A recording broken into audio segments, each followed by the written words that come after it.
नमस्कार दर्शक बंधु मु आज एही वीडियो रे आपण माननकु कहिबाकू जाउछि दही आलू किपरि प्रस्तुत करंती। जदि आपण माने केही चैनल रे नुआ थांती चैनल को सब्सक्राइब करंतु एवं पाखरे आसुथिबा बेल आइकन टी ऊपरे प्रेस करी पुनी ऑल नोटिफिकेशंस ऊपरे क्लिक कर दियंतु। ताहेले एमिति जहा भी किछि नुआ नुआ रोसई संबंधी वीडियो अपलोड करिबी सर्वप्रथमे आपण माने देखिबाकू पाई परिबे एवं चैनल को यथेष्ट मात्रा रे लाइक शेयर करिबाकू मध्य भूलिबेनी। ताहेले चलंतु देखिनबा दही आलू किपरि प्रस्तुत करंती एवं एथि पई कोन कोन सामग्री प्रथमे नेबाकू हुए।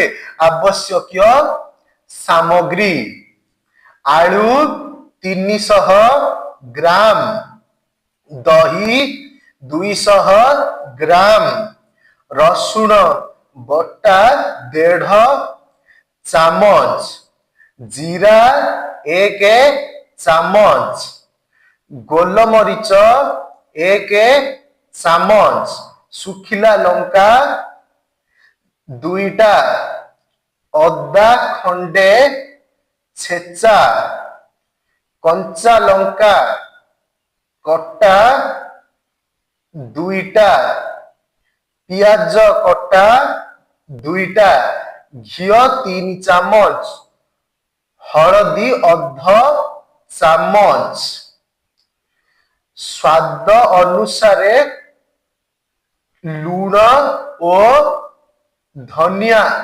पत्र कटा अल्प। प्रस्तुति प्रणाली आलू को पानी रे सिझाई चोपा छड़ाई काटी रखंतो। सुखिला लंका और गोल मरीच को भाजी गुंड करंतो। कड़ाई रे घी गरम करी जीरा भृषंग पत्र पकाई फुटांतो। फुटिले पियाज बटा अदा छेचा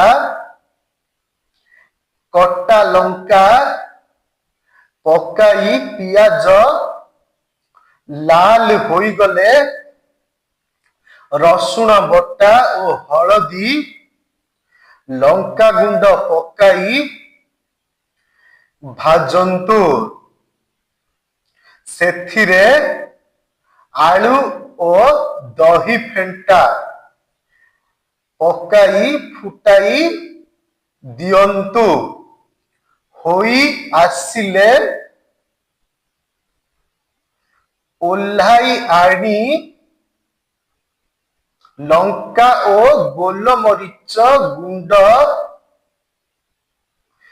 पकाई गोलाई दियंतु।